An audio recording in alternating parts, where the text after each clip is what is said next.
I was scrolling through my phone, half asleep and expecting nothing more than the usual morning chatter, when I froze.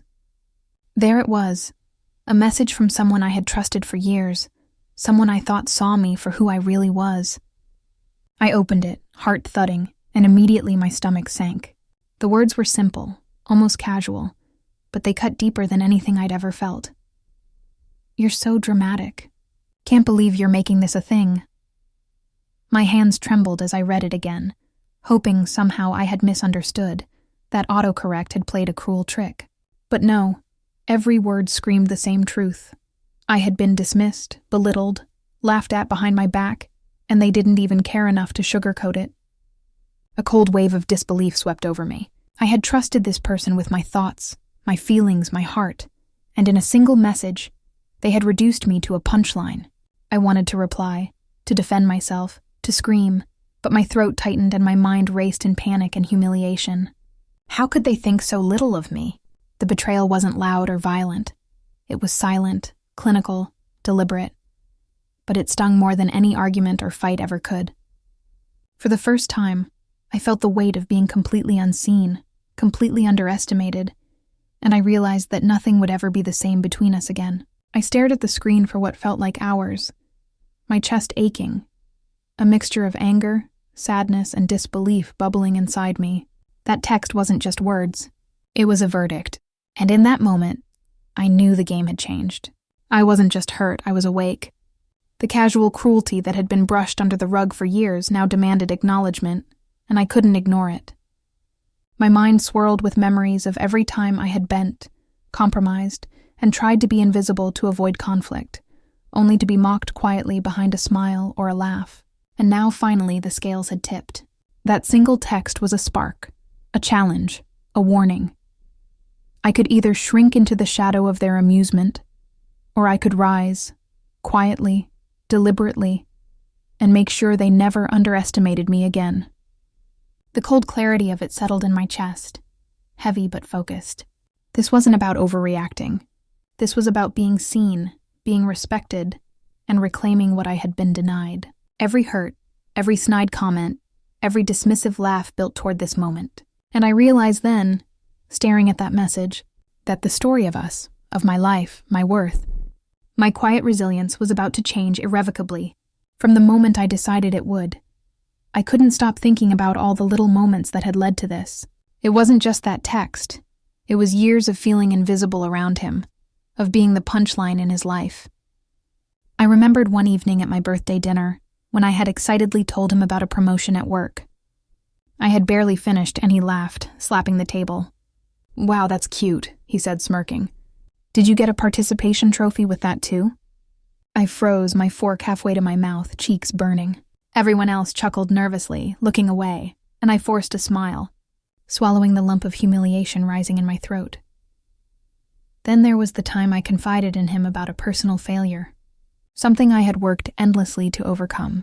I told him, voice shaky, about how I'd lost a client at work despite my best efforts. He smirked, shaking his head. "Oh, come on, don't act like it's the end of the world. Honestly, you make mountains out of molehills," he said, clearly entertained by my distress. I had wanted to disappear, to shrink into myself, but I had nodded, pretending his words didn't pierce me. I remembered the holidays, too. I had bought a handmade gift for him, something I thought was thoughtful, and when he unwrapped it, he laughed and handed it back. "You really spent time on this? For me? That's adorable," he said, voice dripping with sarcasm.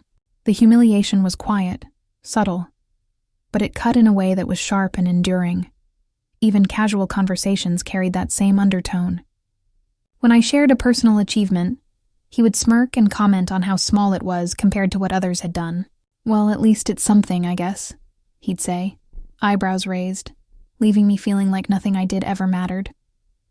And yet I had always excused it, telling myself he was joking, that I was overreacting, that maybe I needed to lighten up. But looking back now, every laugh, every dismissive comment, every condescending smile had been laying the foundation for the shock I felt reading that text. Each instance of mockery had chipped away at my confidence, teaching me to minimize my own feelings and to apologize for taking up space. They weren't accidental. they were intentional. A constant reminder that, in his eyes, I was expendable, dramatic, and beneath notice. I felt a surge of anger remembering all those times I had swallowed my pride, laughed along, and let it slide. The realization hit me hard. It wasn't just the text. It was every moment leading up to it, every slight I had endured quietly. And now, that history of dismissal and mockery made the betrayal in that text sting 10 times more. Every small injustice had been a rehearsal for this moment of clarity, this awakening. I wasn't going to let years of being belittled define me anymore. I couldn't stop replaying the text over and over in my mind, twisting it around like a knife. Anger bubbled up first, hot and sharp, making my chest ache.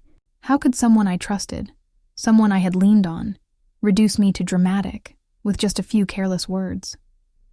My fingers hovered over the keyboard, craving to fire off a reply, to defend myself, to make them understand the depth of what they'd just done. But another part of me hesitated. What if it made me look weak? What if it proved their point? A wave of self-doubt swept over me, and I felt small, exposed, utterly alone. For so long I had swallowed my feelings, hidden my disappointments, and tried to keep the peace, all while sacrificing pieces of myself for their comfort, for their approval, for the illusion of family harmony. I remembered staying late to help them with work they barely acknowledged, lending money I could have used for myself, sitting quietly while my accomplishments were minimized or ignored. Every gesture, every compromise, every silent act of care had been invisible to them, and now it all felt wasted, erased by that single dismissive text. But beneath the hurt and the self-doubt, a flicker of something else emerged, a quiet, stubborn spark of defiance. I realized that their words didn't define me. Their laughter, their mockery, their lack of recognition, they could not erase my worth. I had spent too long shrinking myself, bending to fit the expectations and whims of someone who clearly didn't respect me. Maybe this was the moment to stop apologizing for my feelings, my choices, my very existence. As I sat there, heart still pounding, I began to think differently. I remembered the times I had persevered quietly, achieved things no one acknowledged, handled responsibilities without applause. I had been strong all along, even when they refused to see it. That truth, small as it felt, became a lifeline. The anger softened into clarity, the loneliness into focus. I realized I didn't need their approval to exist, to thrive, to reclaim the respect I had been denied. For the first time in years, I allowed myself to imagine a version of my life where I wasn't at the mercy of their judgment, where their laughter no longer held power over me. I could feel the tiniest pulse of empowerment stirring, fragile but insistent, whispering that I could and would rise above this. Their cruelty had exposed a truth I had ignored for too long. I was stronger than I'd been willing to admit. And perhaps now, finally, it was time to prove it. Not to them, but to myself. Every day after that text felt different. Even the simplest interactions with him were loaded with tension. And I started noticing the little things I had overlooked before. How he leaned back in his chair with that smug grin. How he measured every word to remind me I was beneath him. How he flaunted his connections and achievements like trophies. He didn't have to say much. His arrogance was a constant, quiet hammer striking at my confidence. The way he spoke to others, with that effortless charm, that subtle superiority, made me feel like an outsider in a world I had once believed I belonged to. I found myself shrinking, keeping my opinions to myself, trying not to provoke his laughter, his smirk, the casual dismissal that could turn a room cold. And yet, behind that quiet exterior, a plan was beginning to take shape. I observed carefully, noting his patterns, the people he leaned on, the places he exposed himself. Every boast, every display of power, became a thread I could follow, a weakness I could file away for later. There was a subtle thrill in watching him think he was untouchable, unaware that someone he had belittled was quietly assessing the landscape, cataloging every slight and every overconfidence. I didn't say a word, didn't react, but inside my mind was alive with strategies, with the beginnings of a long game. I had been underestimated for years, and now I would use that to my advantage. Every casual laugh, every dismissive glance, every arrogance-laden comment was fuel. I realized that patience was my ally. The more he flaunted his superiority, the closer I was to understanding exactly how to turn it against him. Even as the tension simmered, I felt a strange sense of power. I was quiet, observant, almost invisible to him, but every detail I noted added to a growing map of opportunity. I had been wronged, dismissed, and overlooked for too long, and now, for the first time, I was not reacting out of hurt. I was preparing, calculating, learning. And with every ordinary interaction, the calm before the storm deepened, the stage setting itself for a reckoning he would never see coming. It started as a quiet discovery, almost accidental, but it hit me like a revelation. While sorting through some old documents, I stumbled upon evidence of things he had never thought I would notice. Contracts, unpaid debts, favors owed, tiny mistakes buried in paperwork he assumed were inconsequential. My heart raced as I realized the potential of what I was holding. He had flaunted his wealth, his influence, his charm, thinking none of it could touch me. But he had left gaps, cracks in the facade, and I was standing right at the threshold of them. As I pored over the details, my mind flashed back to all the times I had been belittled for being dramatic or sensitive. I remembered giving everything quietly, staying late at jobs he ignored, helping friends and family without recognition, sacrificing my own comfort to avoid conflict or ridicule. Those memories, once tinged with humiliation, now felt different. They were proof of my persistence, my observation, my patience. All those years of being underestimated had given me something he never accounted for: vigilance and understanding. Every small victory I felt was internal, almost secretive. I realized that I could use this leverage subtly, testing boundaries, planting seeds of doubt, nudging situations in my favor without drawing attention.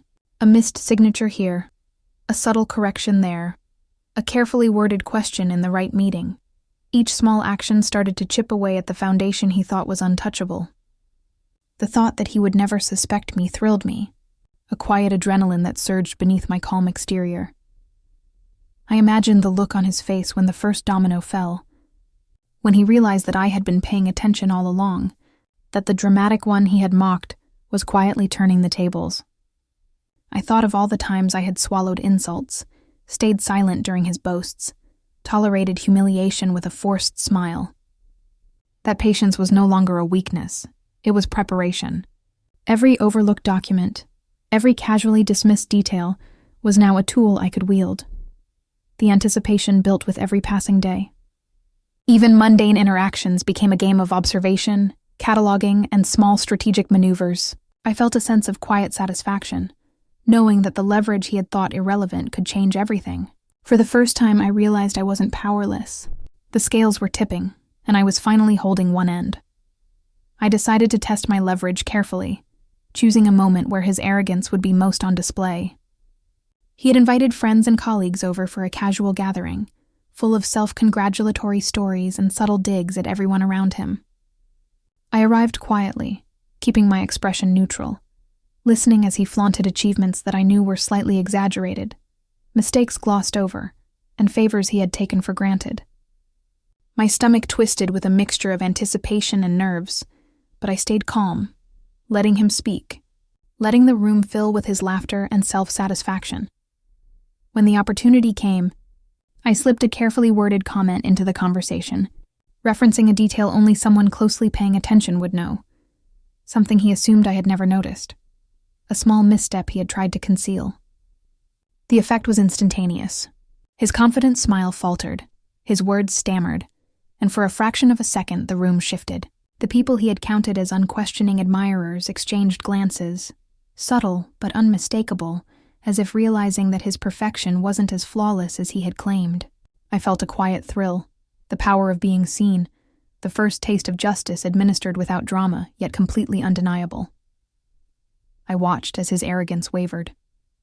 The laughter he had expected to dominate the room shifted, an awkward tension creeping in as he scrambled to recover. My internal satisfaction grew with every faltering word, every forced smile, every subtle attempt to regain control. I could almost feel the weight of years of dismissal pressing back onto him, the scales tipping ever so slightly in my favor. The contrast between his usual mockery and this moment of shock was intoxicating. The man who had made me feel invisible now struggled to maintain the image he had so carefully curated. After the encounter, I replayed it in my mind endlessly. I wasn't loud or aggressive. I hadn't shouted or shamed him publicly. Yet the embarrassment was real, measured, and undeniable. That small, precise strike proved to me that my patience, my observation, and my careful attention to detail were beginning to yield results. It wasn't just revenge. It was strategy, subtle and effective. The exhilaration was tempered by focus. I couldn't let this moment be the peak. It was a first taste, a quiet spark that hinted at what was possible if I continued to act deliberately. He had been confident, untouchable, arrogant, and dismissive, and now he had been caught off guard. For the first time in years, I felt that I wasn't merely reacting to him anymore. I was orchestrating, guiding events, quietly reclaiming the power that had been denied to me. And with every passing day, with every carefully measured action, the momentum began to build. The storm was coming, and he had no idea how close it already was. After that first slip, I expected caution, some sign that he had noticed my subtle challenge. But he didn't. Instead, he doubled down, his overconfidence blinding him to the quiet storm gathering around him. At family dinners and social gatherings, he became louder, more flamboyant, boasting about achievements and connections as if daring anyone to question him. He mocked minor mistakes, laughed at small failures, and assumed I would stay in my usual corner, silent and deferential. But this time I wasn't shrinking. I stayed calm, observing, noting every overreach, every careless word. One evening, at a relative's birthday party, he went out of his way to humiliate a cousin who had earned a small promotion. He stood tall, smirked, and said loudly, "Well, I guess some people just can't rise to the occasion, huh?" The room stiffened, glances flickering nervously between him and the cousin. I watched as people shifted uncomfortably, sensing the imbalance, but he didn't see my quiet amusement or the slow, calculating satisfaction growing inside me. His arrogance had left cracks in his facade, and I was cataloging everyone. Even in casual interactions, the tension escalated. Friends and family noticed the way he overplayed his superiority, the way he attempted to dominate conversations, the way he disregarded anyone's feelings but his own. I could sense the silent frustration and unease spreading among them, subtle but tangible, and yet he remained oblivious, convinced that his charm and status made him untouchable. It was almost cruel, how predictable he had become, how clearly he underestimated me. Inside, I felt a mixture of anticipation and controlled excitement. Each humiliation he inflicted on others, each boast and laugh, was a step closer to the tipping point. I didn't react openly, but I was learning, calculating, waiting. I could see how the seeds of doubt and discomfort were quietly growing around him, and I knew that the larger moment of reckoning was inching closer. By the end of these encounters, I realized that patience and observation were working in tandem. The more he overplayed, the more exposed he became. The more people around him shifted, felt uncomfortable, or questioned his actions, the clearer it became that the stage for his fall was already being set. And somewhere deep inside, I felt the first shiver of true satisfaction. Knowing that when the time came, all the arrogance, all the overconfidence, and all the dismissiveness he had used against me and others would be his undoing. I remember the night I stopped pretending I didn't deserve better, and started drawing the map of how to get it. The idea of revenge terrified me at first, not because I feared consequences, but because I hadn't wanted to become someone who hurt for sport. I sat at the kitchen table with a notebook, the same one I used for grocery lists and birthday reminders, and the pen in my hand felt like an engine. I needed rules, boundaries, and a purpose that wasn't cruelty. "This is for my dignity," I murmured to myself, more to set a moral compass than to justify the plan. I ran scenarios like a cold surgeon. Public humiliation? Too messy. Physical confrontation? Too obvious. Quiet dismantling? Precise, surgical, and irreversible. I wanted him exposed, not for blood, but for truth. I scribbled names, dates, documents, and phone calls, small moves that would rearrange his world without making me look vindictive. Flashbacks kept surfacing, him laughing at my promotion, his smirk when I gave a gift, the text that started all this. Each memory was fuel, but also a reminder. I wouldn't become petty. I would build a case. I practiced lines under my breath, the kind of remarks that would sting but sound like casual curiosity. "Funny, I thought you said X last month. Did that change?" I rehearsed it like a performance, knowing tone mattered more than accusation. In meetings, I would ask pointed, seemingly innocent questions that nudged people toward discovering inconsistencies. "Oh, that's interesting. Who signed this?" I'd ask, arching my brow as if I simply cared about procedure. Each small nudge planted a seed, a question that would grow without me having to push it. There were moments of doubt. I caught myself imagining mercy, a conversation where I simply said, "You hurt me," and he apologized, and the family rallied and everything went back to normal. The image was brief and pathetic, and then I would think of the tiny, cruel things again and the casual contempt in that text. Mercy had been attempted for years. It had failed. This path was different. It respected my limits and honored my pain without turning me into their caricature. I spoke to 2 friends in confidence, not to conspire in malice, but to verify facts and gather context. "Do you remember when he claimed X?" I asked one, watching how their faces shifted. They supplied details I had missed, confirmations that steadied my plan. I kept a ledger, dates, who was present, what was said.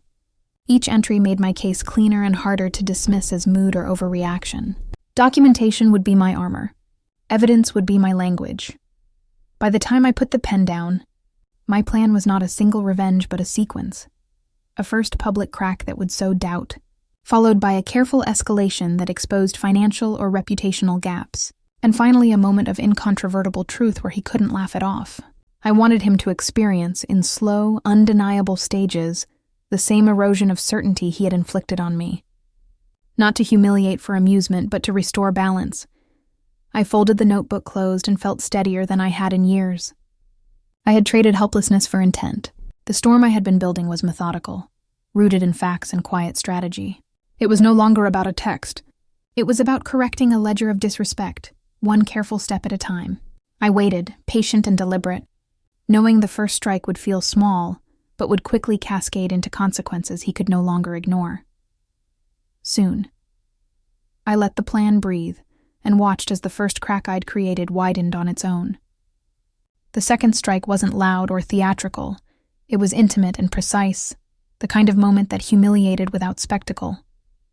I had arranged through a detail in my ledger and a quiet conversation with someone neutral for a partner of his to raise a question in a meeting he thought was routine. It was a paper trail he'd never expected anyone to read out loud. The morning of the meeting, I sat in my car for a long time. The city noise muted, my hands folded over the notebook in my lap. I could feel my pulse in my throat, but also a strange calm. This was the part I'd rehearsed, staying invisible while the machinery I'd set in motion did its work. Inside, I remembered a time he'd mocked my carefulness, called me obsessive for tracking receipts and dates. "You're paranoid," he'd sneered. I smiled at that memory like a small, private victory. The conference room smelled of coffee and polished wood. He walked in with that same swagger, shaking hands, offering that charming grin that had once made people lean in and forgive everything. The partner cleared his throat and asked in an offhand tone, "Can you explain this discrepancy in last quarter's invoices? It looks like a reimbursement was claimed twice." The question landed like gravel. Small, but impossible to ignore. He started to answer with his usual bluster, words tumbling out fast. "There must be a mistake. Our accounting just..." But the partner held up a document and said, "No, there's a signature here that doesn't match our records. Did you authorize this?" The room tilted. I watched him swallow, the confident color draining from his face. For the first time, his voice didn't have the easy cadence of a man used to being believed. I could almost see the thought process behind his eyes, searching for escape, for a way to spin it into a joke. He'd always relied on charm as a shield, persuasion as armor, but the ledger entries, the emails I'd helped surface, the quiet confirmations from people I'd spoken to in confidence, formed a wall he couldn't charm his way around. The partner's question invited scrutiny, and scrutiny had teeth. He tried to deflect, laugh it off, say it was clerical. "We're busy, someone must have double-filed..." But the partner wasn't placated. If it's clerical, why is there a paper trail showing authorizations and transfers we can't account for? The murmurs began. I felt the room's temperature change, the social current flip. People who had listened to his stories with admiration now exchanged looks that contained a question. Was he really as spotless as he made himself? Watching him falter stirred something complex in me. There was satisfaction, a quiet, righteous heat, but also a sting of sorrow. I'd never wished him ruin for its own sake. I wanted correction, acknowledgement, the kind of accountability that changes behavior. Yet seeing him suddenly small, scrambling, watching his reputation fray at the edges, felt like a balm to years of invisible wounds. As the meeting ended with plans to audit and review, he left with that practiced smile that no longer reached his eyes. Colleagues who had once laughed at his jokes now kept their distance. The whispers followed him like a shadow. I kept my mouth closed, my hand steady on the steering wheel as I drove home. My thoughts flickered to the past, to every time I had been mocked for pointing things out dramatically, and I let myself feel the tiny, fierce joy of being proven right. But even as pleasure warmed me, I reminded myself that this was only the second move. The real reckoning would need one more undeniable blow. For now, though, watching him lose his footing in a room where he'd always stood tall fed my sense that the balance was shifting. People were beginning to see what I had known all along, and that realization was more powerful than any shout. This felt like the beginning. Finally, the day of reckoning arrived quietly, almost unremarkably, yet the air around it crackled with tension. I had orchestrated everything meticulously. Every conversation, every document, every silent confirmation lining up for the ultimate exposure. The event was a gala, one he had spent months boasting about. The perfect stage for him to shine, surrounded by influential people, friends, and family. He walked in confident, the same smug grin plastered across his face, unaware that the threads I had quietly pulled were about to unravel his entire carefully curated world. As he mingled, I stayed at the edge of the room, my notebook tucked under my arm, watching the subtle cues, the flinches of those who had begun noticing inconsistencies and the whispers I had planted days before. Then the moment arrived. I asked a simple, pointed question in a public toast. "So everyone here knows about the X investment, right? The one that was supposedly approved last quarter?" Silence rippled through the crowd. He froze, laughter dying in his throat. Eyes flicked to documents I had arranged to be on display. Projections clearly showing discrepancies in finances and mismanagement he had assumed no one would notice. He stumbled over his words, trying to joke, to charm, to deflect. But the crowd's attention had shifted. Friends and colleagues who once laughed at his stories now studied him with suspicion. The color drained from his face as murmurs grew louder. He looked at me, realizing that the quiet, patient observer he had mocked was now orchestrating his downfall. The room's energy shifted, and I could feel the tension like electricity humming through my veins. He attempted to regain control, raising his hands, attempting to smile, claiming errors were clerical, or misunderstandings, but no one was buying it. The documents, emails, and witness confirmations I had quietly secured now acted as irrefutable proof. His status, his charm, his wealth flaunted so openly, crumbled in front of people whose respect he had always assumed was unquestioning. The visual symbolism was unmistakable. The banners of success he had displayed proudly, the luxury items meant to assert dominance. Suddenly they felt hollow, reminders of a facade collapsing. I could see him falter, his voice cracking under pressure, his confidence evaporating. Those who had once deferred to him, smiled at his jokes, and ignored his subtle cruelties, now watched with eyes wide, calculating their own distance. Friends whispered. Family shifted uncomfortably, and the smug mask he wore so carefully fell away. Every slight he had inflicted, every laugh he had directed at me or others, came back to him amplified by the sheer audacity of the exposure. I felt a mixture of relief, satisfaction, and an almost overwhelming surge of empowerment. The slow, quiet work, the patience, the careful cataloging, the subtle strikes, they had led to this apex. He was not humiliated violently or cruelly, but the public reckoning was undeniable. His wealth, reputation, and perceived status had suffered irreversibly in that room, and there was no way to recover gracefully. I realized then that justice wasn't loud or aggressive. It was deliberate, precise, and inevitable. As he left the room, shoulders slumped, the smile gone, I allowed myself a deep breath. This was the culmination of years of dismissal, belittlement, and mockery. Every dramatic label he had used against me, every smirk, every casual insult had paved the way for this moment. I didn't gloat. I simply felt the equilibrium restored, the quiet satisfaction of knowing the world had seen what I had known all along. For once the truth was visible, undeniable, and it was mine. After the gala, the world felt both quieter and heavier at the same time. I walked home alone, replaying every moment in my mind, the shock on his face, the whispers, the subtle glances, and the small victories that had led to this public reckoning. It wasn't the chaos or spectacle that mattered most. It was the clarity, the sense that I had navigated years of pain and humiliation with intention and dignity. I had been underestimated, dismissed, and mocked for so long, but in that quiet aftermath, I understood the depth of my own resilience. I thought back to all the times I had swallowed my anger, smiled through insults, and let others take credit for my efforts. Each memory once carried sting and shame, but now they felt like lessons, building blocks that had prepared me for this moment.